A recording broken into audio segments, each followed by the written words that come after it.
5 years. It's strange how long that can feel when every minute of it is spent chasing a future that was never really yours to claim. My name is Marcus Hale, and for what feels like a lifetime, my world rotated around a single mission: to help my wife, Sienna, achieve her dreams. It wasn't just something I said at the altar, it was a promise that wove itself into every muscle ache, every sleepless night, every silent prayer said behind the wheel of that beat-up delivery van. I would start my mornings before the sun cracked the sky, stacking pallets in freezing warehouses where the forklifts beeped endlessly, then clock out just long enough to grab a stale sandwich and start my evening shift delivering packages. Amazon, groceries, pizza, you name it. I dropped it off with a tired smile that barely masked how close I was to crumbling. Every time I stumbled through the door at 3 a.m., Sienna would be there in our tiny apartment, curled up on the couch with her nursing textbook scattered like a fan around her. She would blink up at me, exhaustion matching mine, and whisper, "Just a little longer, baby." I lived for those words, kissed her forehead, tucked a blanket around her, and told myself that love was measured in sacrifices, not in comfort. I watched her grind too, studying through migraines, pulling all-nighters before exams, fighting the gnawing fear that she wasn't good enough. And God help me, I admired her for it. I didn't see the warning signs, not really. I chalked up the distance between us to stress. The way her laughter no longer filled the room like it used to, the way her eyes sometimes darted away when I said, "I love you," how she stopped asking me about my day. I thought we were just tired, overworked, climbing that steep hill together. Every time she cried about failing a mock test or doubted her abilities, I held her tighter, working harder to build the foundation she could stand on. I remember one night clearer than most, the night she got her acceptance letter into the nursing program. She screamed, leaping into my arms, her joy so blinding I forgot how heavy my own chest felt. "We did it," she cried. And in that moment, I believed it was true. We, not her. Us. A team. What a fool I was. Over the years, every dollar I earned funneled into her education. Books that cost as much as our monthly utilities. Lab coats. Clinical supplies. Gas money for hospital rotations. Meanwhile, I wore shoes with holes in the soles, and my idea of a luxury meal was adding bacon to a drive-through cheeseburger. It didn't matter. I convinced myself it would all be worth it in the end.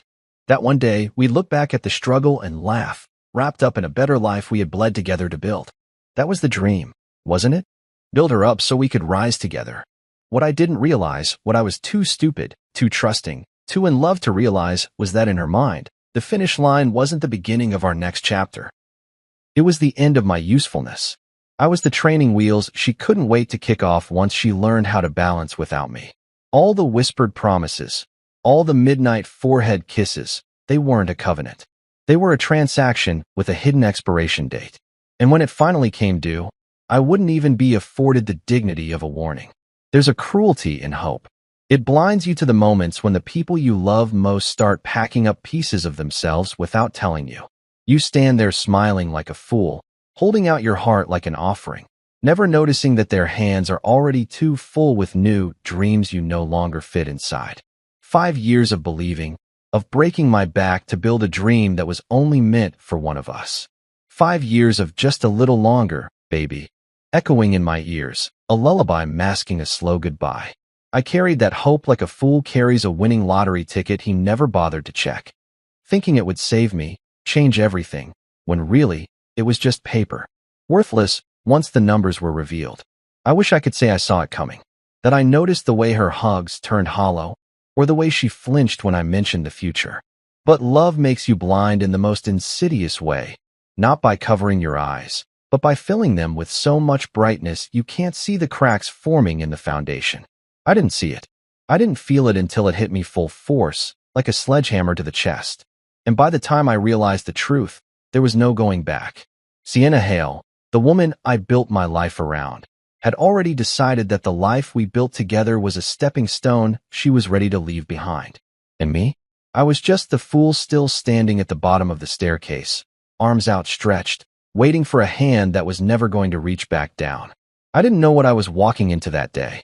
If I had, maybe I would have braced myself harder. Maybe I would have recognized the brittle tension in the air the moment I stepped through the door. But no.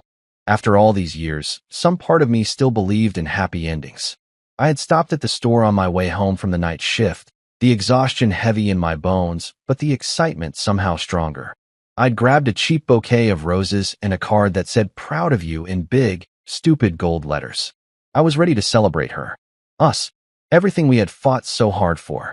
But when I pushed the door open, the apartment was too still, too staged, almost like a set on a show where I was the only one who hadn't read the script. The champagne bottle caught my eye first, glinting in the sunlight like a trap. It sat in the center of the kitchen table, next to a neat stack of papers. And there she was, Sienna, radiant in her crisp white coat, the symbol of all those years of sacrifice made real. She looked like everything we had ever dreamed of. For half a second I smiled. Half a second before the pit opened under my feet. She turned, her expression shining with something that wasn't joy. It was freedom. A wild, untamed relief that had nothing to do with me. "You made it," she said lightly, picking up the champagne and popping the cork with an ease that made my stomach twist. Foam spilled over the edge, and she giggled, pouring 2 glasses without even looking at me. I set the flowers down stupidly on the counter. They looked pathetic there, bright and desperate and out of place in a room that no longer belonged to me. I reached for the papers, my fingers trembling slightly, my heart hammering a warning I didn't yet have the courage to heed.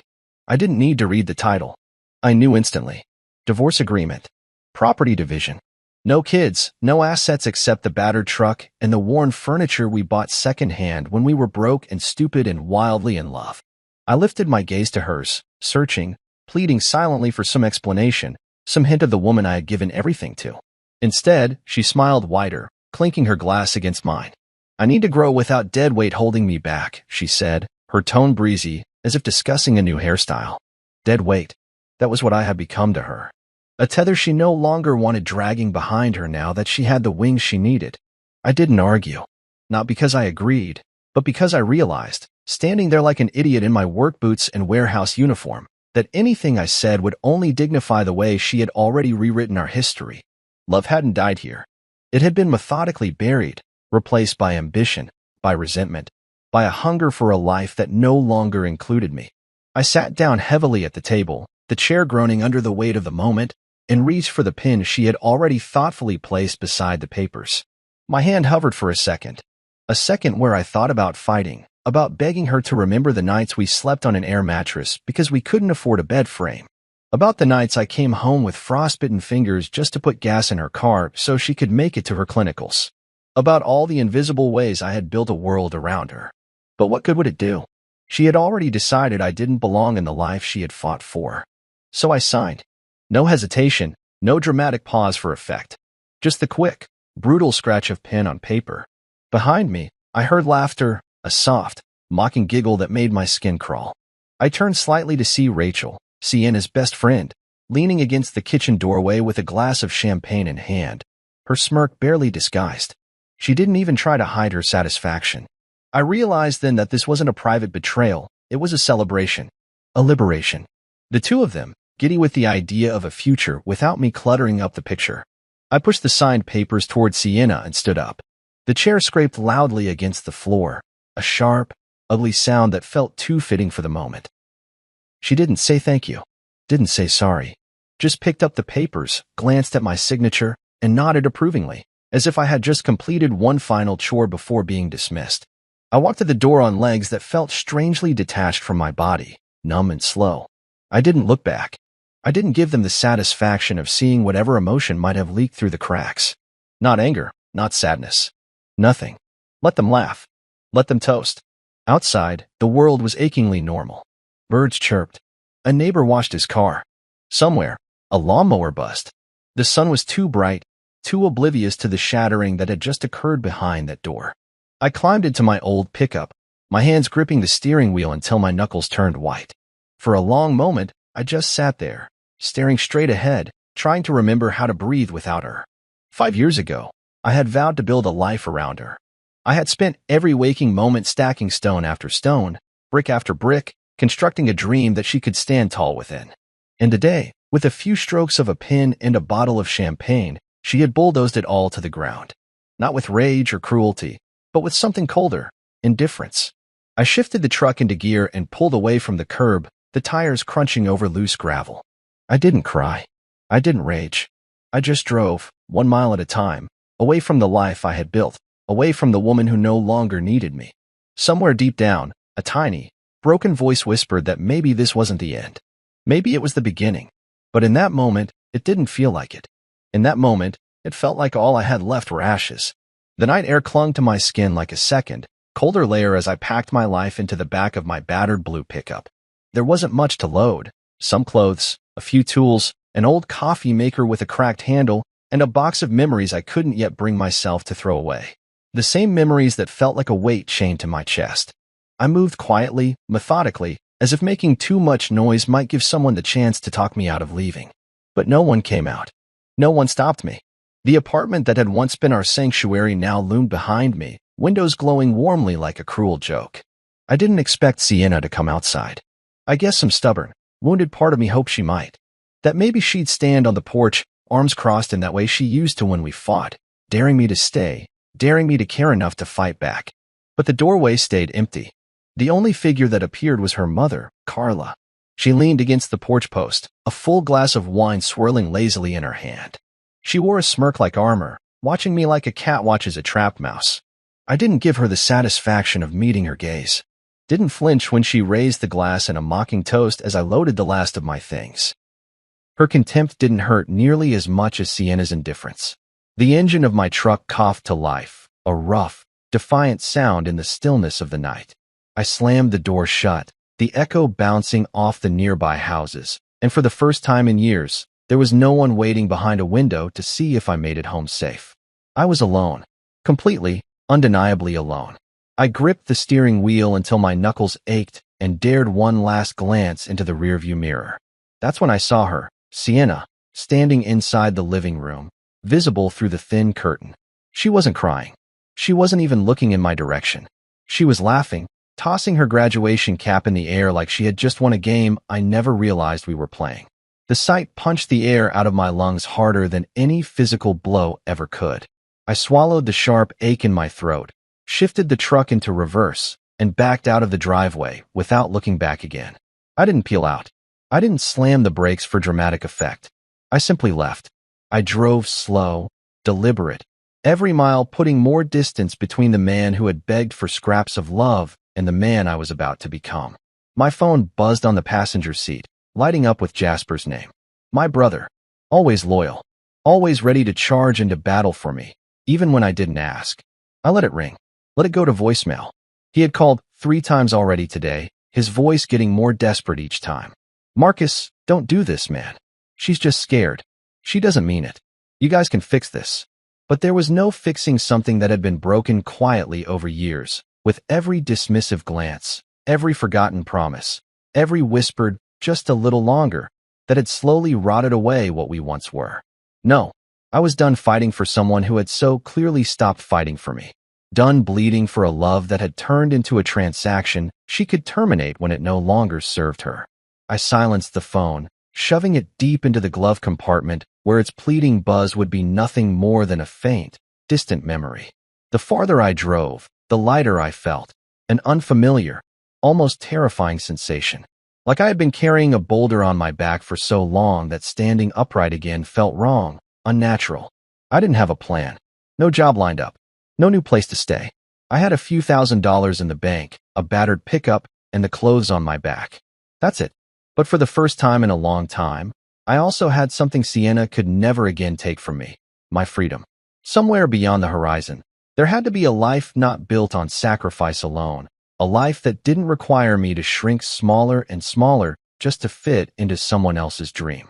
I drove until the familiar landmarks disappeared, until the city lights faded into a blanket of stars I hadn't seen in years, until the ache in my chest dulled into something manageable. I didn't know exactly where I was heading. I just knew it had to be somewhere Sienna's memory couldn't reach. Somewhere I could be just Marcus, not Marcus the delivery guy, Marcus the night manager, Marcus the husband who wasn't enough. Just Marcus. Around dawn, I pulled over on the side of a quiet country road. The fields stretched out endlessly on either side, the mist curling around the low hills like lazy ghosts. I killed the engine and sat there for a moment, breathing in the silence, letting it settle into the empty spaces Sienna had left behind. I opened the glove compartment and pulled out my phone again. One last check. No new messages. No frantic apology. No sudden realization of regret. And somehow, that made it easier. I deleted her number, the final cut of a thread I had clung to long after it had frayed beyond repair. Then I dropped the phone back in the glove box, closed it with a soft click, and leaned back against the worn seat. I didn't cry. The tears had dried up somewhere between the sound of Rachel's laughter and the sight of Sienna's cap flying through the air. What was left wasn't sadness. It wasn't even anger. It was something colder, something sharper. Resolve. I was done being the man who stayed. Done being the man who waited. From this moment forward, every mile, every hour, every breath would be mine. And as the sun rose slowly over the empty fields, painting the sky with the soft golds and pinks of a new day, I realized something else. I wasn't lost. I was finally free. Ashwood Creek wasn't on any of the maps that mattered. If you blinked driving through it, you'd miss the cracked welcome sign and the two narrow streets that made up its town center. And that was exactly why I chose it. I needed a place forgotten by ambition, a place that didn't demand explanations or apologies. The day I rolled into Ashwood, my pickup sputtering like it shared my exhaustion, I knew I'd found what I was looking for. It wasn't much to look at.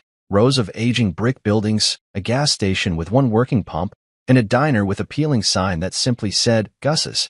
I parked in front of the diner mostly because I didn't know where else to go. My stomach gnawed at me, empty after a long, restless night of driving. When I stepped inside, the place smelled like strong coffee, bacon grease, and something sweeter underneath it all, maybe hope. A few old-timers hunched over their breakfasts, boots tapping rhythmically against the scuffed linoleum floor. The woman behind the counter gave me a once-over and a small nod, like she'd seen my kind before, the kind running from something they didn't want to talk about. I slid into a booth near the window. The vinyl seat stuck to my jeans, the early morning sun slicing across the table. Before I could pick up a menu, a gruff voice interrupted. Coffee. I looked up to find Gus himself, a thick-set man with a shock of gray hair, arms like tree trunks, and a no-nonsense stare that pinned me to the spot. I nodded mutely. He poured without waiting for a response, the dark liquid steaming between us. You new around here? He asked, setting the pot down with a thunk. Passing through, I lied, even though some part of me knew I had no intention of moving on. Gus grunted, unimpressed. He slid a plate of bacon and eggs in front of me without asking what I wanted, then walked away. I stared at the food, my throat tightening unexpectedly. It had been a long time since someone gave me something without asking for anything in return. Days blurred into weeks after that first meal. I found work almost immediately. A guy named Vernon ran a construction crew that always needed strong backs willing to sweat under the sun. It was hard, brutal work, hauling cinder blocks, mixing concrete by hand, hammering in nails until my arms felt like jelly, but it was honest. I didn't mind the blisters or the way my muscles screamed at night. Pain felt good. Tangible. Unlike the ache Sienna left behind, which was all sharp edges and no place to touch. At night, when the work boots came off and the ache set in, I found myself drifting back to Gus's diner. It wasn't fancy, just a few chipped mugs, a jukebox that only played half the songs right, and a counter that leaned slightly to one side, but it became a kind of refuge. Gus wasn't the talkative type, but he had a way of saying exactly what needed to be said in as few words as possible. Like the night he tossed me a set of keys without warning. Studio apartment upstairs, he said, jerking his thumb toward a narrow staircase by the kitchen. It's empty. Cheap rent if you don't mind fixing a few things yourself. I didn't even hesitate. I needed a place.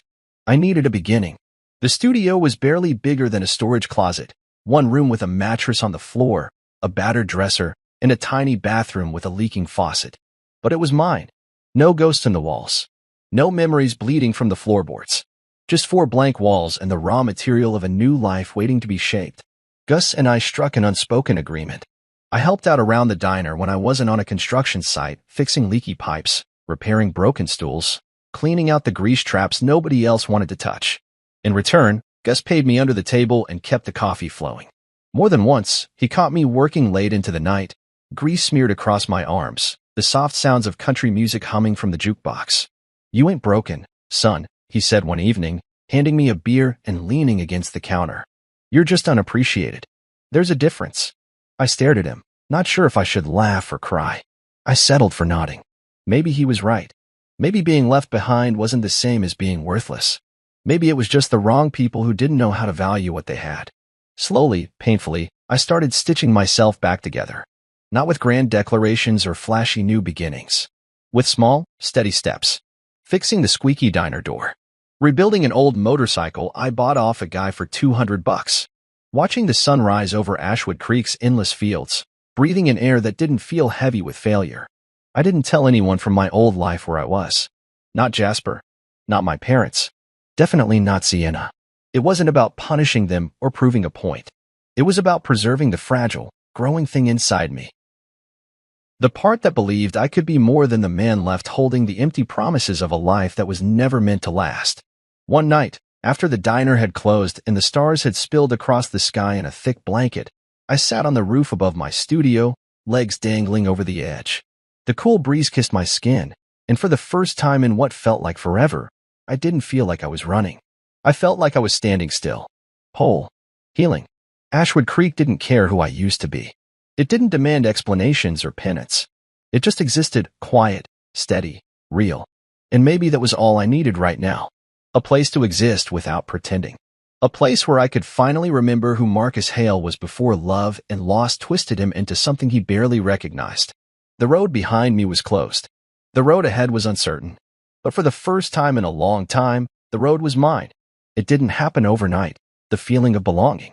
It was like watching a sunrise creep across the horizon, slow, almost invisible at first, but undeniable once it warmed your skin.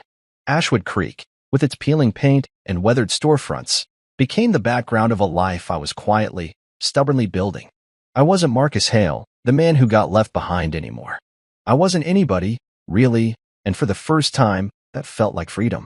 I bought a house just outside town, a sagging old place with a crumbling porch, vines crawling up the sides like it was being slowly swallowed by nature. The roof leaked when it rained. The front steps were rotted through. Most people would have laughed and driven by. But when I stood there with the keys in my hand, I saw potential. It was mine. It didn't have to be perfect. It just had to be mine. I spent every spare hour fixing it, replacing floorboards, sealing leaks, hauling scrap wood from job sites. Every nail I hammered into place felt like reclaiming a piece of myself. The locals started to notice me, not in the intrusive, city kind of way, but in the way of small towns where a nod at the grocery store meant acceptance. Gus introduced me to a few guys at the VFW hall, and before long, I was helping out with their weekend projects, repairing fences, building wheelchair ramps, hauling firewood before the first snows hit. It wasn't glamorous. It wasn't the life I had once dreamed about when Sienna and I plotted our future over late-night takeout. But it was real, solid under my boots. Honest in a way that left no room for the kind of betrayal I'd left behind. And then there was Delilah. I met her on a Tuesday afternoon, the kind of humid day where the air sticks to your skin and the clouds hang low like they're too tired to rain. I was fixing the porch rail at the diner when a silver SUV pulled into the gravel lot, dust kicking up behind it. She stepped out with a camera slung around her neck, her hair pulled back in a messy knot, wearing scuffed boots and a denim jacket that looked like it had seen 100 road trips. She glanced around with a kind of wide-eyed curiosity, like she was cataloging the details of the world around her. Our eyes met, and she smiled, a simple, open thing that hit me harder than I expected. I nodded, wiping the sweat from my forehead with the back of my hand. She walked over without hesitation. "You're not from around here," she said, her voice light, teasing, not accusing, just an observation. I shrugged. "Guess that makes two of us." She laughed, the sound low and genuine. It wasn't a flirtatious laugh, not the polished kind Sienna used to deploy like a weapon. It was easy, honest. She introduced herself, Delilah Moore, a traveling photographer documenting small towns across America. I didn't have much to say about myself, and she didn't pry. She just sat on the porch steps while I worked, snapping photos of the diner sign, the chipped coffee mugs through the window, the way the afternoon sun turned the dust into gold. Over the next few weeks, she kept showing up. Sometimes she ordered a slice of pie and nursed a cup of coffee for hours, flipping through her photos. Sometimes she sat at the counter and swapped stories with Gus, making the old man laugh in a way I hadn't seen before. And sometimes she found me, wherever I was patching a fence or tuning an engine, and asked if she could take my picture. At first, I said no. I didn't want to be captured, frozen in time as the broken man who ran away. But Delilah had a way of looking at you that made you feel seen, not judged. Not pitted. Just seen. One day, I relented. She snapped a few shots of me sanding down a motorcycle frame behind the diner. I expected to hate them, expected to see the ghost of who I used to be. But when she showed them to me, I didn't see a broken man. I saw someone still standing, still fighting. Delilah didn't ask about my past. She didn't push. She just let me exist beside her, quietly, steadily, until it felt natural to open up. Sitting on the tailgate of my truck one night, under a sky so full of stars it looked like it could swallow us whole, I found myself telling her things I hadn't said out loud in years. About the 5 years of tomorrows I gave to someone who never planned to stay. About the nights spent wondering what I could have done differently. About the quiet rage that sometimes still curled in my gut when I thought about Sienna's laughter as I drove away. Delilah listened. She didn't interrupt, didn't offer easy platitudes. When I finally ran out of words, she reached over and took my hand in hers. Simple, certain, grounding. You deserve to be loved where you're celebrated, she said softly, not tolerated. The words hit something raw and aching deep inside me. I didn't realize how badly I needed to hear them until that moment. How much I had twisted myself over the years, trying to be small enough, patient enough, good enough for someone who had already decided I wasn't what she wanted. With Delilah, there was no tightrope to walk, no invisible test to pass. I could just be. For the first time in a decade, I believed it might be possible. That maybe I wasn't too broken. That maybe being left behind wasn't the end of the story, it was just the beginning of a new chapter. One I would write on my own terms, with my own hands, on the porch of a crumbling house that I would make strong again. And this time, I wouldn't be chasing someone else's dreams. This time, I would be living mine.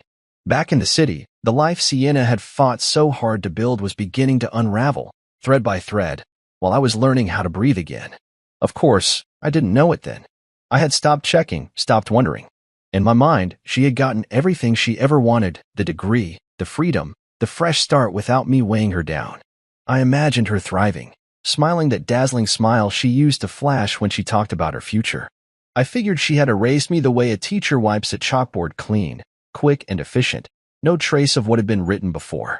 I was wrong. Sienna's world wasn't the glossy fairy tale she had envisioned. The new life she crafted with such precision quickly started to show its cracks. Rachel, her so-called best friend, the one who toasted my exit with a glass of champagne, turned out to be less of a support system and more of a wrecking ball.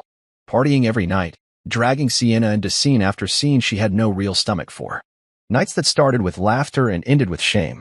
Mornings spent scrubbing at regret with coffee and sunglasses and 1,000 whispered lies about how this was all just a phase, just a little fun before real life began.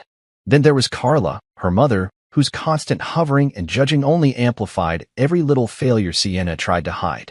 Carla didn't see a daughter carving out her independence. She saw an extension of herself, a trophy she could parade at brunches and charity events.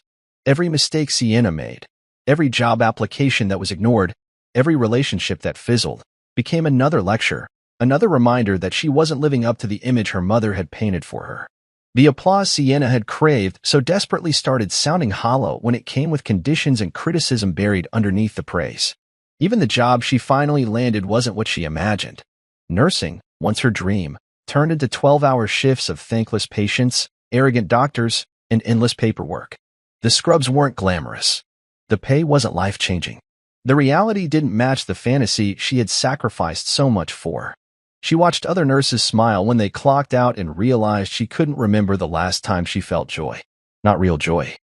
The kind that bubbles up from somewhere deep and pure. Her days blurred into a cycle of exhaustion and resentment, and the pride she had worn on graduation day dulled under the weight of repetition and loneliness. Loneliness, that was the worst part.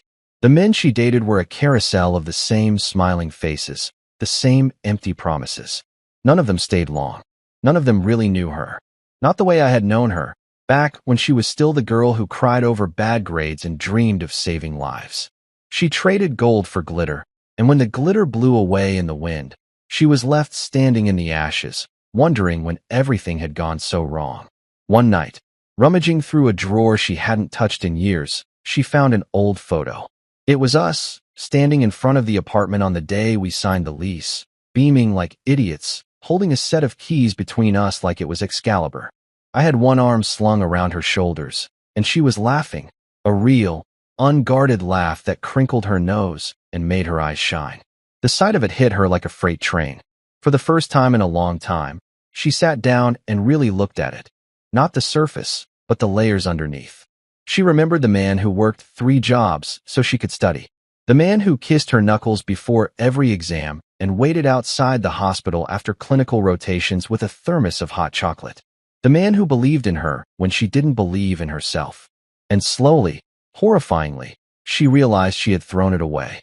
Not for a better life, not for happiness, but for an illusion. She had mistaken ambition for fulfillment, freedom for happiness. And in the process, she had betrayed the only person who had ever truly stood beside her without asking for anything in return. That night, surrounded by empty wine glasses and unopened mail, she cried harder than she ever had before. She wasn't crying for the life she thought she lost. She was crying for the man she had left standing at the door with a heart full of loyalty and a bouquet of crushed roses. For the first time, she wasn't angry at me. She wasn't resentful. She was ashamed. But shame is a funny thing. It doesn't come with a clear path to redemption. It festers. It eats away at your sleep, your smile, your reflection in the mirror. It makes you do desperate things, like pick up your phone and scroll through old numbers, praying you hadn't deleted the one person you swore you'd never need again. Sienna realized too late that love like mine didn't come around twice. That sometimes, when you burn a bridge, you don't just lose the path back. You lose the right to even look across the river. Meanwhile, back in Ashwood Creek, I was living my quiet life, unaware of the storm gathering on the horizon. I wasn't spending my nights mourning what I lost anymore. I wasn't chasing ghosts. I was building something real, with my hands, with my heart. I was learning that sometimes survival isn't about holding on. It's about letting go. And in letting go, I was finding pieces of myself I thought had been buried forever. I wasn't the man who staggered out of that apartment with his world in boxes. I was someone new. Someone stronger. Someone Sienna wouldn't recognize even if she tried. And soon enough, she would try. It started with a ripple, not a wave. A few missed calls. A handful of emails I didn't recognize. At first, I thought little of it. Ashwood Creek wasn't the kind of place that attracted strangers, and I was careful about who I gave my number to. The messages weren't direct. No names, no explanations, just a series of vague attempts to reach me. I ignored them all. I had learned the hard way that sometimes silence was the only defense you needed. What I didn't know, what I couldn't have known then, was that a search had begun. Somewhere in that polished apartment back in the city, Sienna had realized I wasn't just waiting around for her to come back. I wasn't sitting by the window, pining for the woman who had used me as a stepping stone. I was gone, really gone, and it rattled her more than she expected. The first person she tried to reach was Jasper. My brother had always been easier to find than I was, and if anyone knew where I had disappeared to, it would have been him. But Sienna was a few years too late.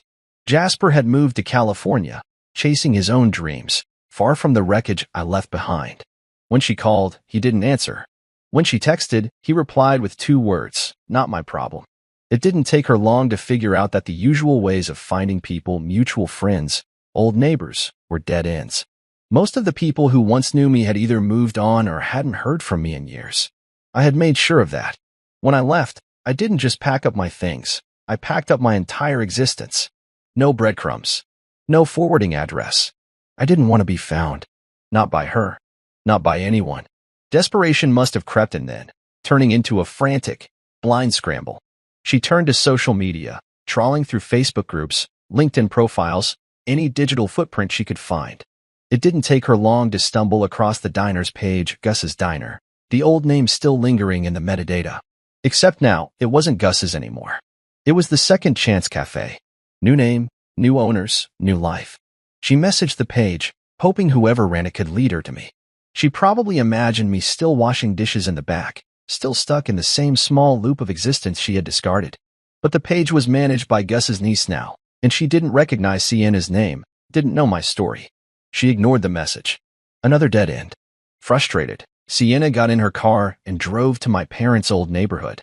The house she had once visited for Sunday dinners was gone, sold to a family with 3 kids and a dog that barked at her when she knocked. Strangers answered the door, giving her polite but wary smiles before shaking their heads. No Marcus Hale here. No one by that name. No one who cared. The panic bloomed full force then, wrapping around her throat like a vice. It's funny how you can walk away from someone thinking you've won, only to realize later that you were the one who lost everything that mattered.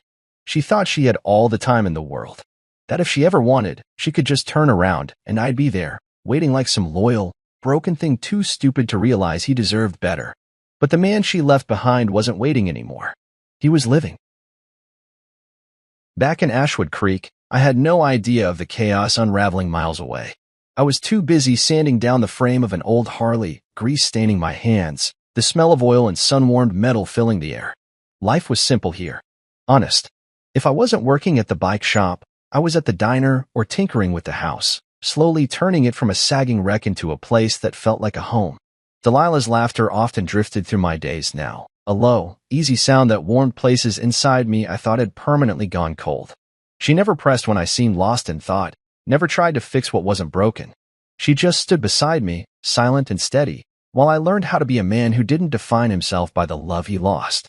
If Sienna's search had a soundtrack, it would have been the frantic pounding of keys against a laptop, the shrill, unanswered ringing of phones, the hollow click of messages sent and ignored. The harder she searched, the more she realized how completely I had slipped through her fingers.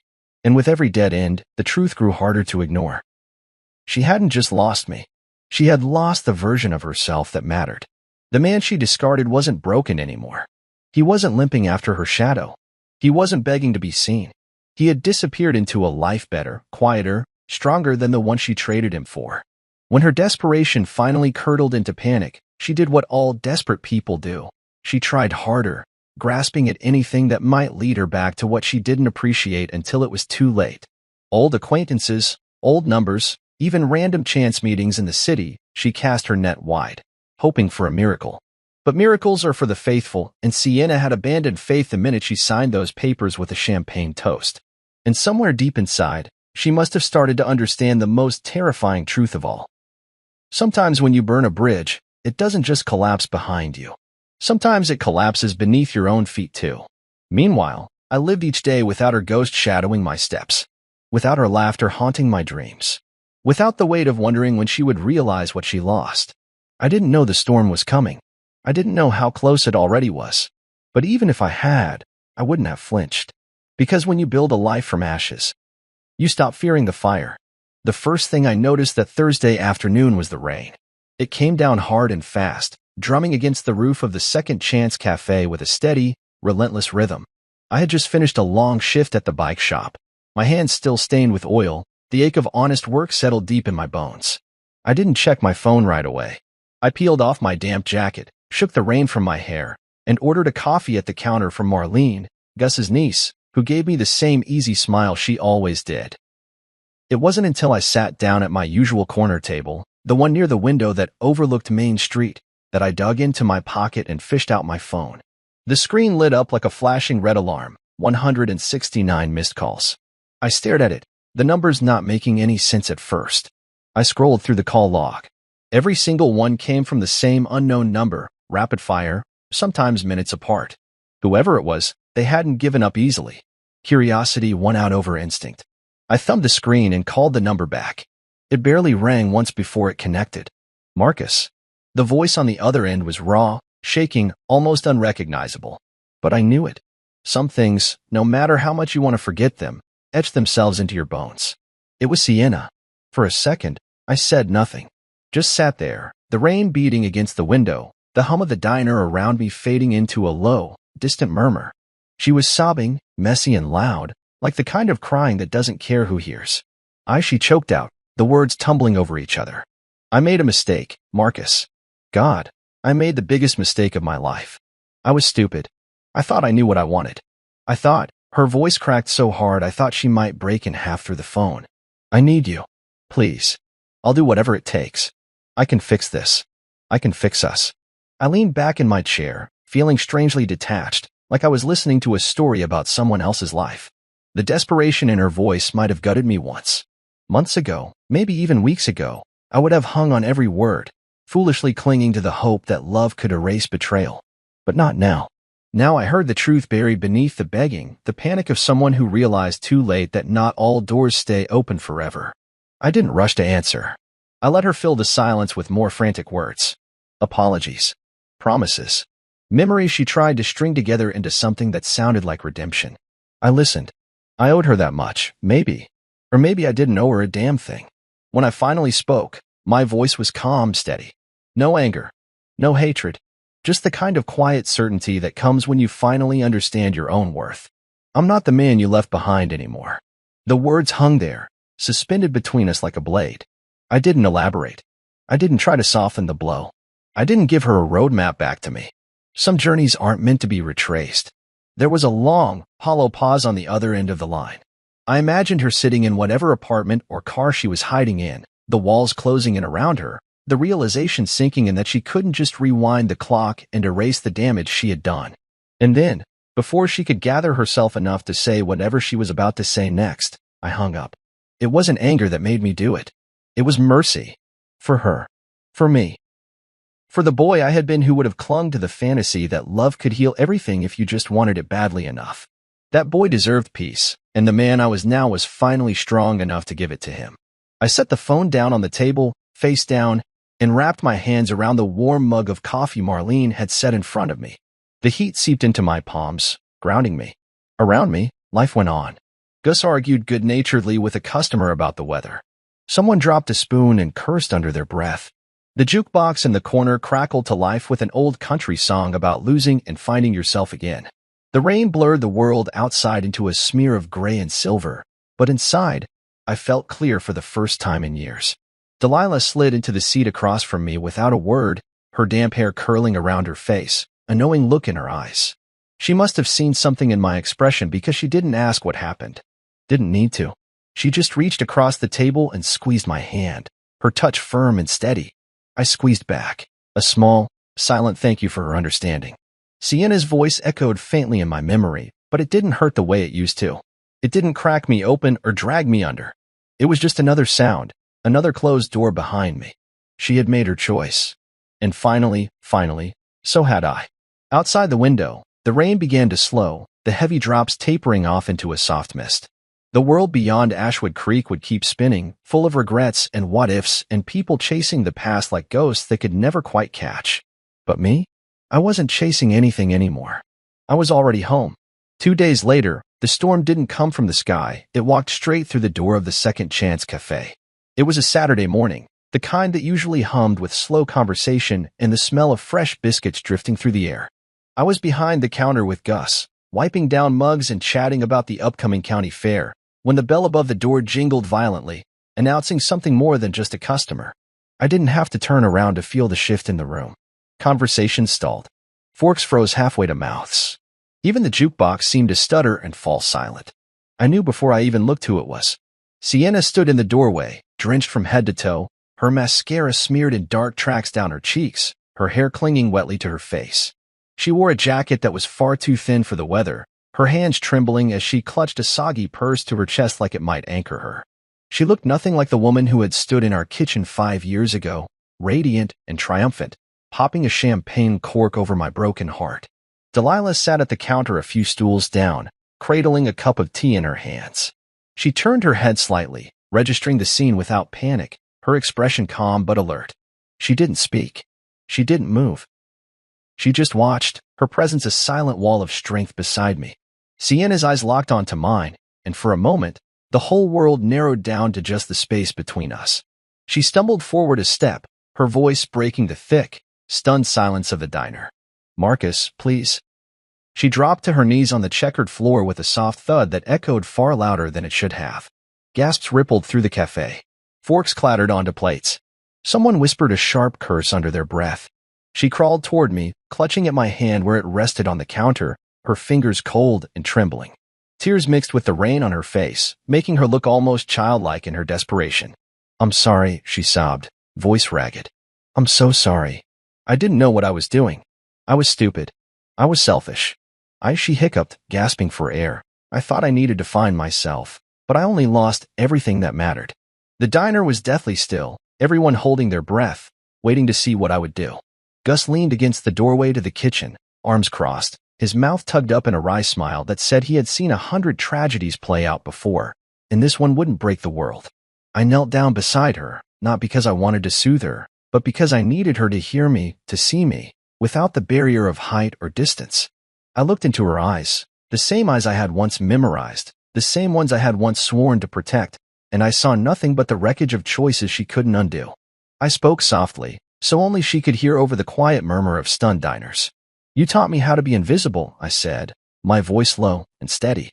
"You taught me that loyalty, sacrifice, love, they didn't matter if they weren't convenient for you." She shook her head fiercely, mouthing no over and over again, but I kept going. I needed her to understand this wasn't anger talking. It was clarity. "You made me a ghost," I said. "Now you'll learn how it feels." I stood up slowly, feeling the weight of every eye in the room. I could feel Delilah's steady gaze, like a tether keeping me grounded. Sienna stayed on her knees, looking up at me with a shattered expression, reaching out one last time like a drowning woman grasping for a lifeline. But I had no lifelines left to give her. Without breaking eye contact, I walked over to Delilah. She set her tea down and rose to meet me without hesitation.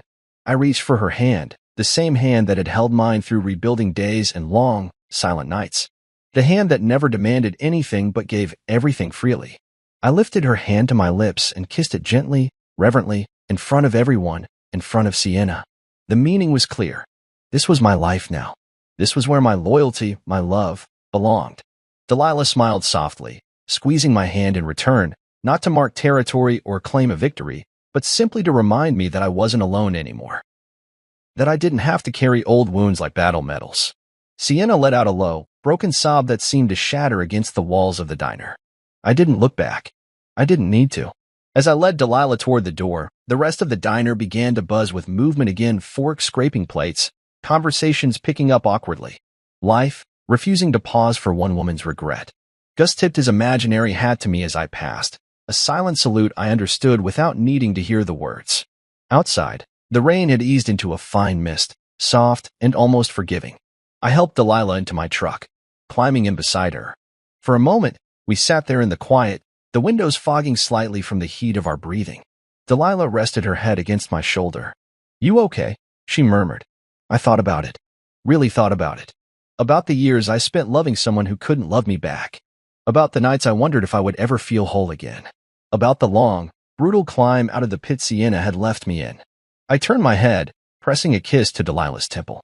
"I'm better than okay," I said. "I'm free." As I started the engine and pulled away from the diner, from the wreckage of a life that wasn't mine anymore, I realized something that made me smile. Some ghosts aren't meant to haunt you forever. Some ghosts are meant to teach you how to live again. Life didn't snap back into place like a rubber band after that day.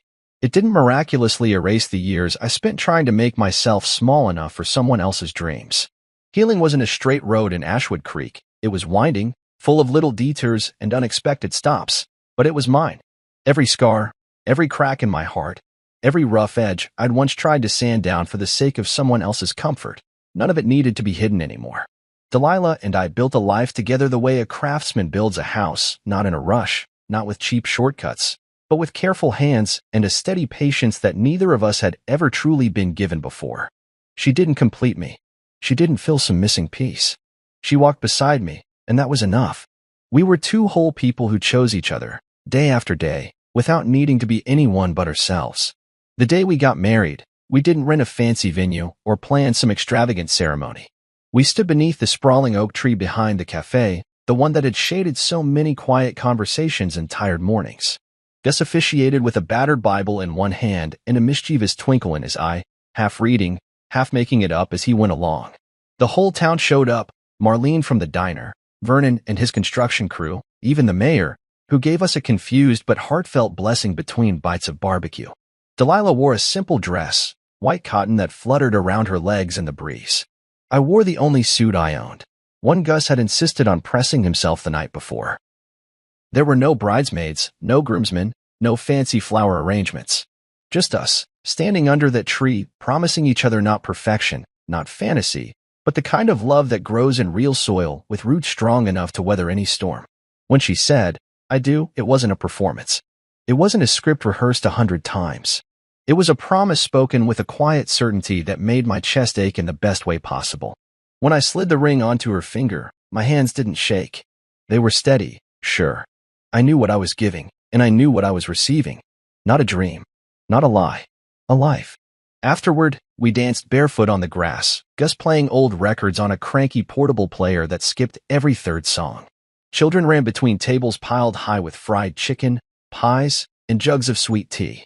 It wasn't the wedding I once imagined as a younger man, grand and polished and perfect. It was better. It was ours. I opened a motorcycle repair shop that summer, in a little brick building a few blocks from the cafe. It smelled like oil, metal, and hope. I spent my days rebuilding engines and mentoring young men from town who needed someone to believe in them the way Gus once believed in me. Kids with too much anger in their fists and too little guidance in their lives. I taught them how to use a wrench, how to respect a machine, how to take pride in something they built with their own hands. In the quiet hours between jobs, I sat on the front steps of the shop, sipping coffee, listening to the sound of the town breathing around me. I didn't need noise anymore. I didn't need constant motion. I had learned the beauty of a still life, of a simple life, of a life lived fully in the moments most people rush through. Every so often, I would catch a glimpse of Sienna's number flashing across my phone screen. No name, just the digits burned into my memory like a brand. I never answered. Never blocked it either. I didn't need to. Her calls weren't a threat. They were echoes, fading reminders of a life I had already buried with my own two hands. Sometimes, when the sun dipped low and painted the sky in bruised golds and deep blues, I thought about her. About the boy I used to be. About the man I had become. I didn't hate her anymore. I didn't pity her either. I simply understood something she never could. Some goodbyes are meant to last forever. Not because of anger. Not because of vengeance. Because letting go is an act of love too. Love for yourself. Love for the life that still waits beyond the ashes. Delilah would come sit beside me on the steps, her camera slung over her shoulder, the scent of wildflowers clinging to her skin. She'd lean her head against my shoulder and ask, without asking, if I was okay. And I always was. More than okay. I was free. I was home. I was finally, the man I was always meant to become. Under the open sky of Ashwood Creek, with calloused hands and a heart stitched back together one day at a time, I built something no one could take from me again. A life. A love. A forever that belonged to me.